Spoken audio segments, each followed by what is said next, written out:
girl, North here, and today is a Life is Full of Phantoms theory. Now, season 3 of Life is Full of Phantoms ended a while ago, but I'm making this video now because I feel like it. So, yeah. Anyway, today I'll be discussing my theories for season 4 of Life is Full of Phantoms. Now, I have a lot of predictions for the final season of the series, so allow me to discuss them one at a time. My biggest theory is this: Veronica exists. I know that sounds weird when I say it, but what I mean by that is that there is actually a character, Veronica. Veronica is not just Cantu Homan reincarnated, she is an actual character. Okay, I'm just gonna stop beating around the bush. My point here is that what if Veronica has two alter egos living inside of her body? One of them is herself, you know, like the actual Veronica character. But the other one is Cantu Homan. Now, I don't know exactly how this would work, but it doesn't even make any sense that Veronica would be Cantu Homan reincarnated in the first place. I mean, the way Foci describes the phantom afterlife and what happens to a phantom when they die, it doesn't seem like a phantom would remember taking on the life form of another vessel. That just doesn't seem like a thing. Like, it just kind of seems like a given that when a phantom is reincarnated, they don't know. They don't remember. They have no memories of their past life. So Cantu Homan remembering that he is Cantu Homan when in a different body is an anomaly in itself.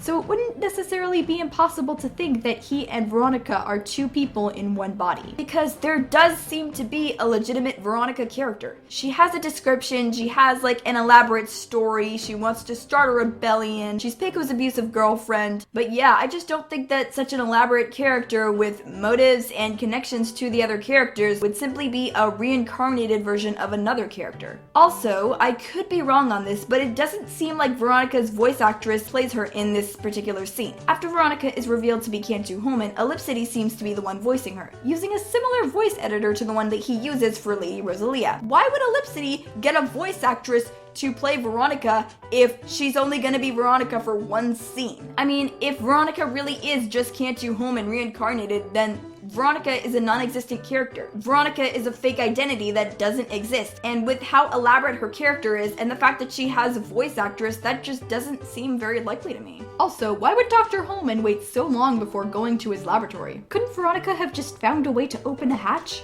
Or just asked another fire tenuum to do it? It doesn't seem like Peiko is of any use to her in that regard. So it just doesn't seem like Cantu Homan would get into a relationship with a fire tenuum for 5 years and become an abusive girlfriend and everything, and then use that only to open a hatch. Peiko is of almost no use to Dr. Homan. I know, it seems like I'm grasping at straws here, but there's just so much about Veronica that I just can't see applying to Cantu Homan. Getting into a relationship with Peiko, being a petty teenager, etc. It just seems like they're two different characters in one body. But if you want even more evidence, just look at the last scene of the season finale. Before Veronica reveals that she is Cantu Homan reincarnated, she has this sort of pained look on her face. We don't know what this tween is. I can't tell if that's rope or snakes or what that is. It would make sense that it were snakes because she is a snake goddess, but that whatever. And we don't know why or how that holds any relevance to what's going on. But I don't understand why it would take so much for power to do basic levitation. We don't know much about magic in that regard in the Life is Full of Phantoms universe, but it just doesn't make sense to me that it would take so much energy to do basic levitation when she can literally bite venom into anybody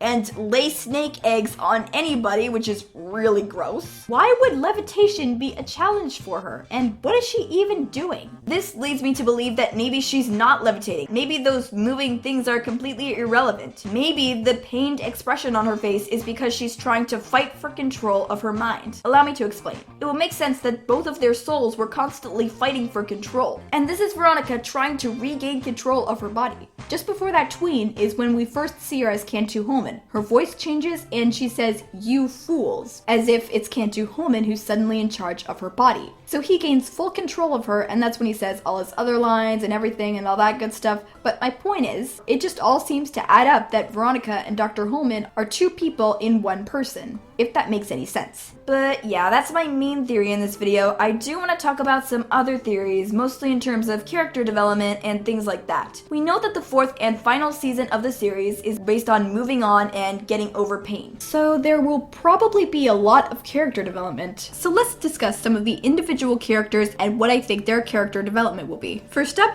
Mila. Up until season 3, Mila has been nothing but a victim. Either to her mother or her brothers, Mila has always been under someone's wants control. I think that a big part of her character development is doing things because she wants to and not doing what other people tell her to do. Like, a big turning point for Mila, in my opinion, is her confrontation with Morton. She tells Morton that she's tired of his constant abuse, and then she literally beats him up. So yeah, that's pretty great. Anyway, my point is, it seems like she's kind of saying, I'm not gonna let you, Morton, or anybody tell me who I am or what I can do. I'm gonna figure that out for myself, and yeah. So her character development and her sort of moving on and getting past her pain has already begun, but what about the other characters? What about Matilda? Now, I don't know exactly what Matilda's character development would be, but I think it has something to do with her confronting Fracto. She somewhat confronted him in the season 3 finale, but in the end, Peiko was the one who really saved her, with some assistance from Gaius. I'm not saying Matilda didn't play a role, but she was saved by the other characters, not really saving herself. And if the goal of the 4th season is to allow characters to move on past their pain, I think that a big part of that for Matilda will be her confronting Fracto. Yes, she gave him that whole speech about you will never understand friendship and loyalty, but there's gotta be more to it than that, right? We know that Fracto wants revenge on Matilda, and that'll probably have something to do with her confronting him. Like, he'll attempt to get his revenge somehow, and she'll fight back and prove that I don't know what she really has to prove. I guess that she can fight her own battles. She's probably the most, like, feminist character in the entire show, mostly because Fracto is sexist. But I don't really know about Matilda. Like, I'm not really sure what it'll be for her. I really don't know what Matilda's character development could be. Next up, Selena. Okay, I actually don't know anything about Selena, so I don't know what her character development will be, but can I just say, I love how sassy she is. Literally in the season finale, she called Gaius a man baby in Spanish, and the fact that she said it in Spanish just makes it even more sassy. I don't know why I think that, but it just sounded really sassy. And also, when Matilda, Gaius, and Peiko literally escaped from a near-death experience and Fracto is like wailing in pain, Selena's reaction is literally this. Well, finally, I don't have to sit around making stupid ice sculptures for the little to no pay. I'm starving. Can we stop at my Goopy for dinner? Like, I just love how sassy she is. She does not take any crap from anybody else. And I need to stop doing that hand thing because it's getting weird. Okay, my final prediction is about Gaius. A big part of Gaius's character is his dystocia addiction and how that kind of affects his character and his relationships with other characters. It seems to me kind of like Peiko is beginning to get fed up with Gaius's addiction. Like in the season 3 finale when Gaius was asking for dystocia, Peiko yelled at him angrily and said, "You go get your own dystocia." Like, it seems kind of like he's just fed up, like this is becoming the last straw. And I think that there's a good chance that Gaius might end up getting kicked out of Peiko's house if he continues his dystocia addiction. I mean, like, does it not sound like Peiko is saying, you go, get your own dystocia? You go, as in, you leave, and then get your own dystocia, because when you're out of my life, I don't care anymore. Okay, I know I'm reading way too much into it, but like, can that please happen? That would be cool. Gaius, obviously a big part of his character development is him getting over his dystocia addiction. And what's probably gonna happen is, you know, things are gonna get really bad. He's gonna get kicked out of Peiko's place or whatever. He's not gonna, you know, have anywhere to go. He's gonna be really depressed. And then one of the characters is gonna give them this huge motivational, take control of your life kind of speech, and Gaius is gonna turn his life around. Which character that's going to be exactly? I think it's going to be Matilda. After so many years of being obsessed with Matilda and her being the entire reason he ended up drinking dystocia, I think it would probably mean a lot to him and his character development if Matilda was the one who told him, like, take control of your life. I'm also saying this because I think it will probably be a character who's been affected by dystocia who gives this speech to Gaius. Like, Matilda has probably never, like, drank dystocia or been seriously affected by it, but perhaps she had a parent figure in her life who was addicted.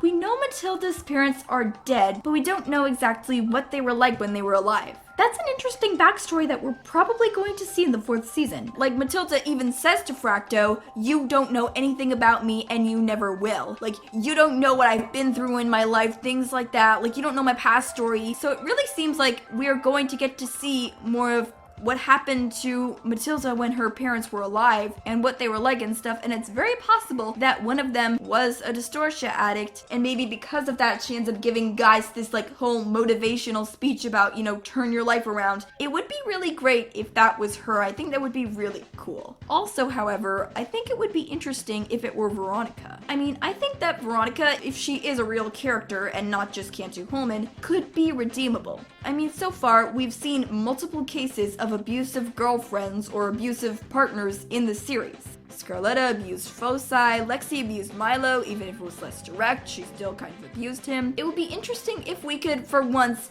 have a redeemable abusive girlfriend. Like Veronica kind of turning around, changing her ways, becoming a good character. I would really like to see that. And maybe the entire reason why she became so negative and her life was filled with so much sorrow is because she had a Distortia addicted parent. And maybe she ends up giving that speech to guys. I don't know. I think it will probably be Matilda, but I would like to see if it were Veronica. Like either one of those characters. It can be very interesting. But yeah, that's all the theories I really have for you guys today. If you have any other theories about season 4 or just want to say anything, feel free to do so in the comments. And with that, don't forget to like, comment, and subscribe, and stay clawsome, possum, and fantastic.